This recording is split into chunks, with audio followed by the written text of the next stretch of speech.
The desert doesn't kill you with heat, it kills you with hope. You see water on the horizon, but it's just a mirage. You see your friends waiting for you, but they are the ones who stole your canteen and rode away. Day 4. My lips are cracked. My tongue feels like a piece of dry leather. I stopped sweating 2 days ago. That means my body has given up. I dragged myself up the dune, praying to see the city, but all I saw was gold, endless burning gold sand.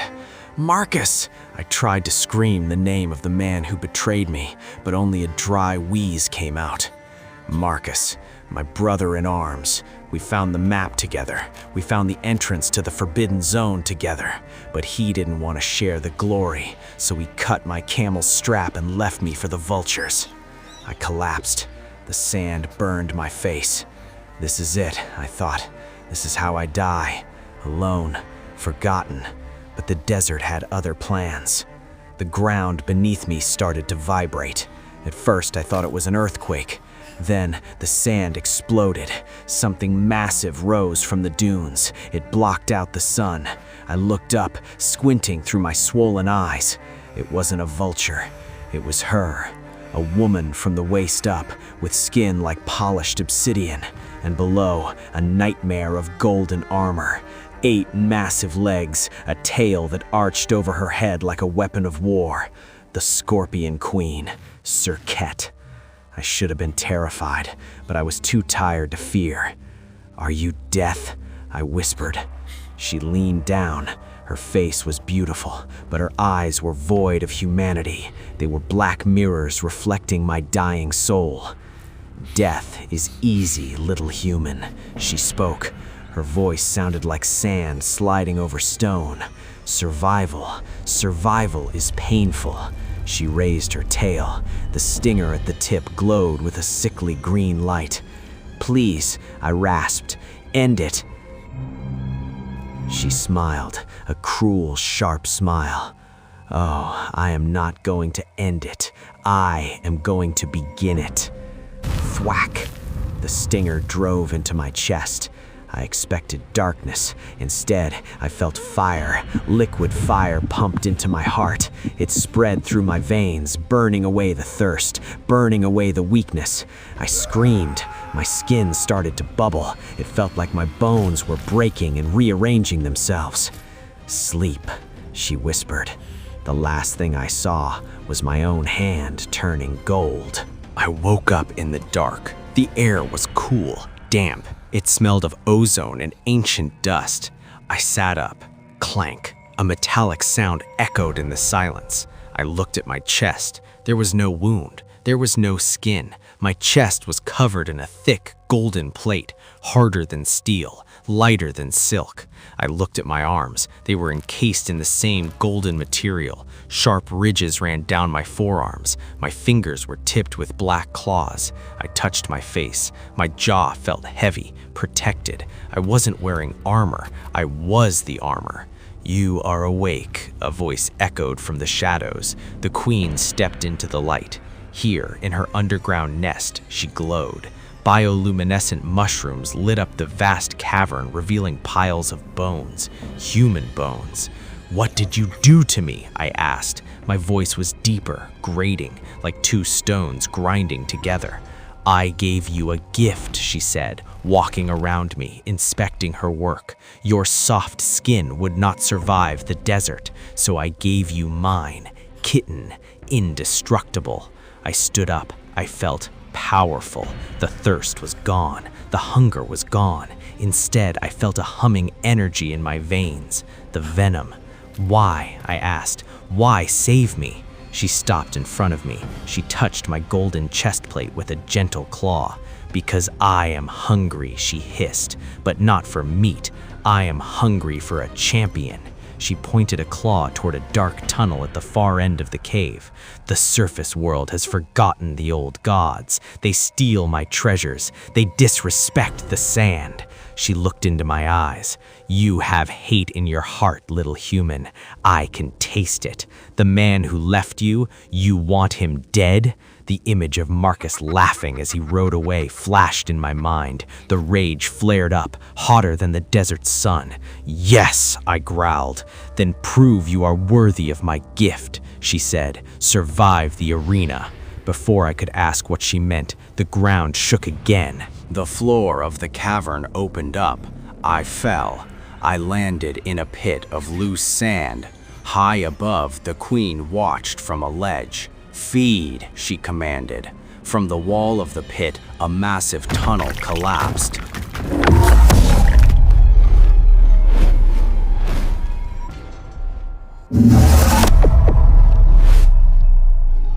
A sandworm emerged. It was 50 feet long, a tube of muscle and teeth. It didn't have eyes. It sensed vibration. It roared, a sound that shook my new armor. It lunged. I rolled to the side. The worm crashed into the spot where I was standing.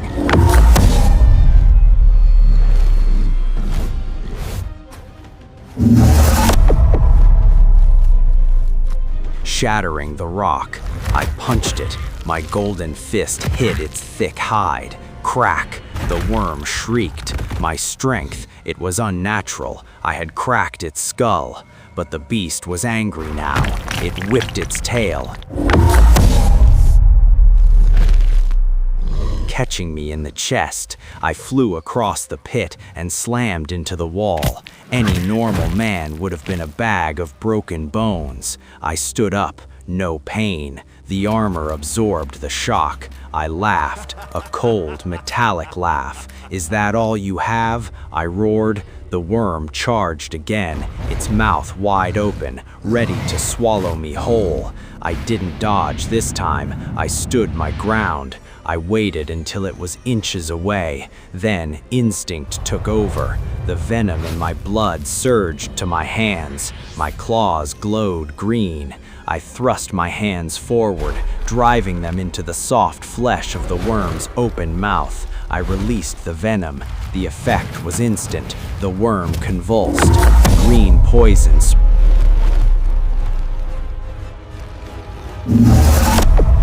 spread through its body, turning its flesh into black sludge. It thrashed once, twice, and then collapsed, dead. I pulled my hands out. They were smoking. I looked up at the queen. She was smiling. "Good," she purred. "The transformation is stable." She lowered her tail, offering me a way up. "Go," she said. "The night has fallen. Your enemies are sleeping. Wake them up."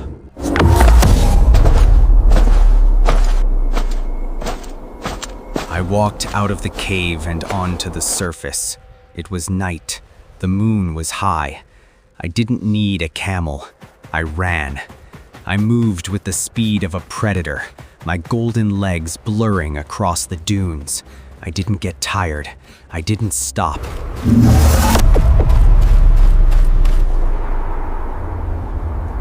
I reached the city gates in an hour. The guards were playing cards. They saw a figure approaching from the dark, a man in gold armor. "Halt," one shouted. "State your business." I didn't stop. "Open the gates," I ordered. "Who are you?" I stepped into the torchlight. They saw my face, half human, half insect, mandibles twitching near my jaw. They screamed and reached for their swords. Too late. I moved, a blur of gold and green. I didn't kill them.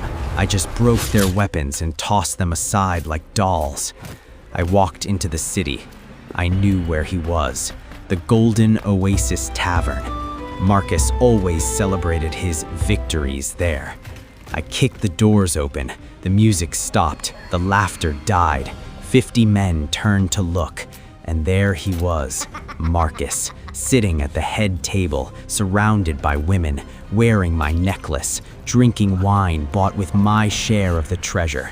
He looked at me. He squinted. "Who?" I walked forward. The floorboards creaked under my heavy weight.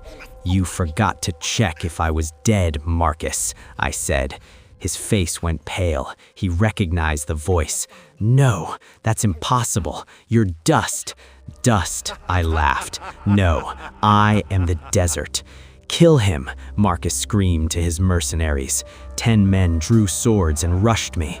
It wasn't a fight, it was a slaughter.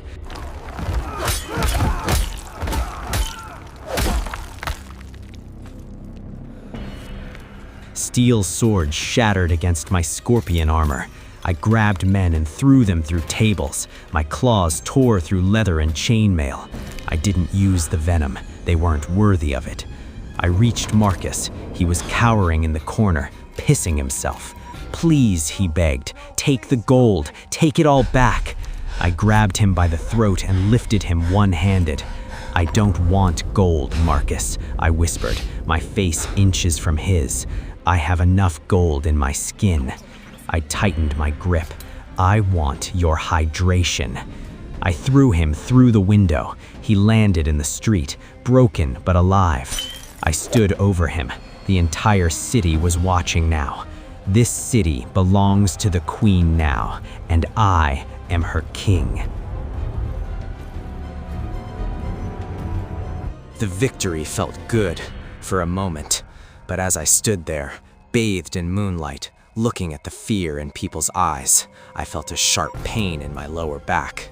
It wasn't an injury, it was growth. I fell to my knees, screaming. My armor was shifting, expanding. "The work is not done," the queen's voice echoed in my head, not from the cave, but from inside my own mind. "What is happening?" I yelled. Crunch, my spine elongated. It burst through the golden plating on my back. It grew longer, segmented, curled. A tail, a massive golden scorpion tail tipped with a green stinger grew from my body. I looked at my reflection in a pool of water. I wasn't a man in armor anymore. I was a monster. "You accepted the venom," the queen whispered. "You accepted the power. Now you accept the nature." I tried to fight it. I tried to remember who I was before the desert, but the memories were fading. The face of my mother, gone. The name of my childhood pet, gone. All I could feel was the hunger of the swarm. I stood up. My new tail twitched instinctively, ready to strike. I looked at the city. I didn't see people. I saw prey. I saw subjects. The scorpion queen crawled over the city walls, her massive form silhouetted against the moon. Thousands of smaller scorpions followed her. She came to stand beside me. "The desert is cold at night, my king," she hissed. "Shall we warm it with their blood?" I looked at the terrified crowd. I looked at my monster claws. I smiled, and this time it wasn't a human smile. "Yes," I said, "let them sting."